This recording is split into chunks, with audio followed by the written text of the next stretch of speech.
This podcast is part of Pearson's professional development series for reading and writing instructors. This is Juliet Scherer. I'm chairing the redesign effort for developmental education at St. Louis Community College, and I'm a reading instructor. Today I'd like to talk a little bit about the importance of developing good readers. If you listen to the global competition rhetoric aimed at influencing policy and decisions in higher education today, you'll hear despair over the low completion rates of students seeking certificates and degrees. You'll hear a lot of talk about the persistent achievement gaps between low-income and ethnic minority groups and their more affluent white peers. You'll find complaints about shrinking access, though college-going rates in America have never been higher and higher education never more inclusive of minority populations. It's terribly critical, however, to tune in at a deeper level than the surface of that siren song and hear instead the heartbeat behind the national completion agenda and the calls for America to become better educated in order to remain globally competitive in the 21st century. As the desperate cries for more Americans to persist in post-secondary education to a credential or credentials with labor market value has risen to a crescendo, many in higher education have misinterpreted this symphonic movement, hearing an oversimplified message: get more students through. Many in higher education, under increasing pressure from legislators who threaten to withhold financial support if educational achievement rates are not quickly increased, have been left feeling like they have no choice but to reduce standards and artificially accelerate degree paths in order to award more credentials.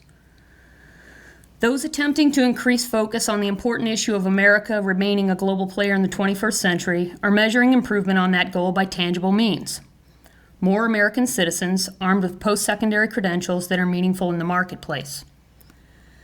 In truth, what those carrying the National Completion Agenda banner are hoping to accomplish by increasing post-secondary credentials held by Americans, though, is bigger than the certificates and degrees themselves, because it would be very easy to just lower standards, reduce credit hours required, etc., and hand out more certificates and diplomas if numbers alone were the issue.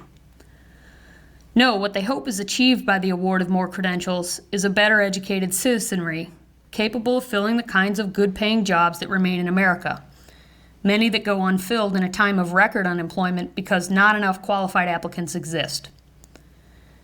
It can be argued that America is currently observing less of an economic recession than an education recession. The kind and level of education that in previous generations would secure a comfortable middle-class living can no longer be relied upon to secure that standard of living in 21st century America. In fact, fewer jobs exist to support a middle class in America. The wage gap continues to grow between those holding jobs in the comparatively lower-paying service industries and those with employment actually requiring specialized post-secondary education or training. In other words, while in the recent past possessing a 4-year college degree in almost any area was enough to guarantee gainful employment for a lifetime, those pushing the national completion agenda desire not to increase credential holders for the superficial reason of increasing credential holders, but rather specifically to prepare our citizenry to retain and attract the kind of work for which America is uniquely positioned in the world at this time. As illuminated in Thomas Friedman and Michael Mandelbaum's 2011 publication, That Used to Be Us: How America Fell Behind in the World It Invented and How We Can Come Back. The good-paying jobs available in America in the early part of the 21st century are those that cannot be outsourced to cheaper and/or more qualified labor forces.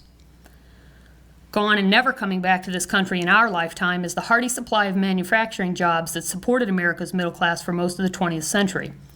Jobs of which many did not require much post-secondary training or higher education at all.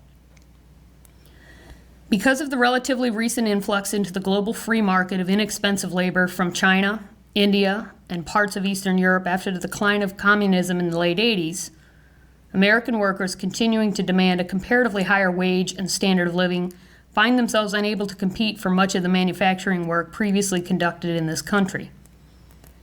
To make a gross generalization, the two largest categories of jobs that will remain in America are those that cannot be outsourced to the billions of workers around the globe willing to do them for less: service industry jobs that require a physical presence in this country, and the market-cornering work of innovative, critical thinkers.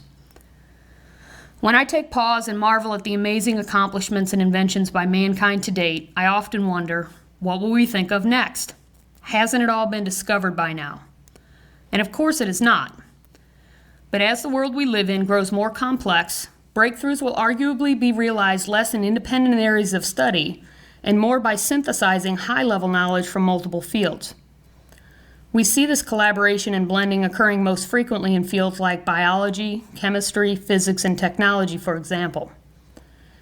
The innovations of tomorrow, and innovation is an important area where America maintains its competitive edge in the global market, will be secured by those who can think and communicate divergently, creatively, and collaboratively across disciplines.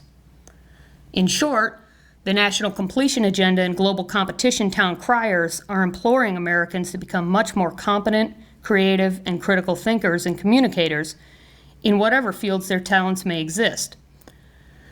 True, America needs more science, technology, engineering, and mathematics professionals than it currently produces and retains, but we will always need gifted persons in the communication and performance arts to effectively carry out our messages. What America needs more than ever is for every citizen to much more closely realize his or her potential and to do so out of motivation not primarily for personal benefit, but to enable himself or herself to contribute to the common good. For without an economically and politically strong and secure America, the world is a less stable place.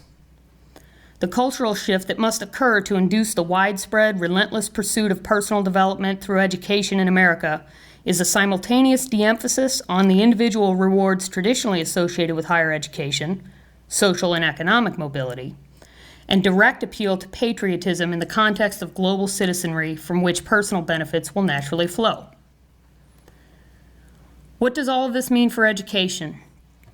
It means educators will most assuredly contribute to the decline of America and instability of the world if American students are not provided with educational experiences that develop them as creative and critical thinkers with natural curiosity and an inclination to innovate and contribute something meaningful and new to our world.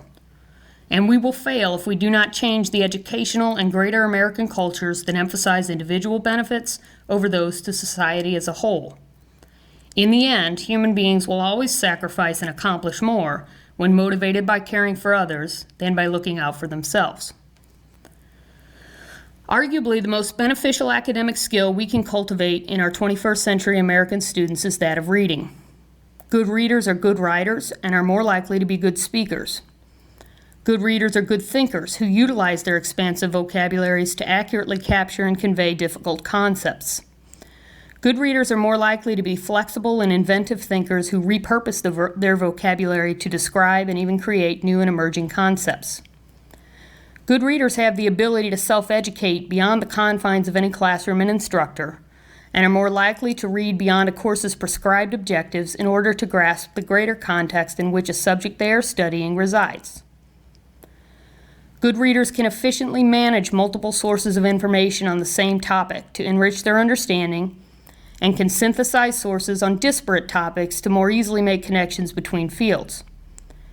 Moreover, they can effectively communicate their discoveries and shifts in thinking to other learners like them who will reciprocate, all of which creates an environment for those high-level, cross-disciplinary discoveries to be made through collaboration. In a fall 2011 interview in the NEA Higher Education Journal Thought and Action, academic historian Diane Ravitch expressed great concern over the nearly 30-year standardized testing scourge in public education that took hold after the 1983 Nation at Risk report was released. She noted that emphasis on standardized testing performance has contributed greatly to the decline in the very thinking skills we know 21st century Americans need if they are to afford themselves the greatest opportunity to participate fully as citizens. Ravitch lamented that those attempting to micromanage the P through 16 curriculum in particular are, quote, trying to smooth away the rough edges and make all the pegs fit into round holes. They are trying to control everything, to pave over every last bit of soil, and wild things won't grow there, end quote. To realize its potential in the 21st century, America needs to develop a learned citizenry with an unquenchable fire for continuous self-improvement, lit by the match of altruism. For more podcasts and other resources, please visit Pearson's professional development community site at www.englishinstructorexchange.com.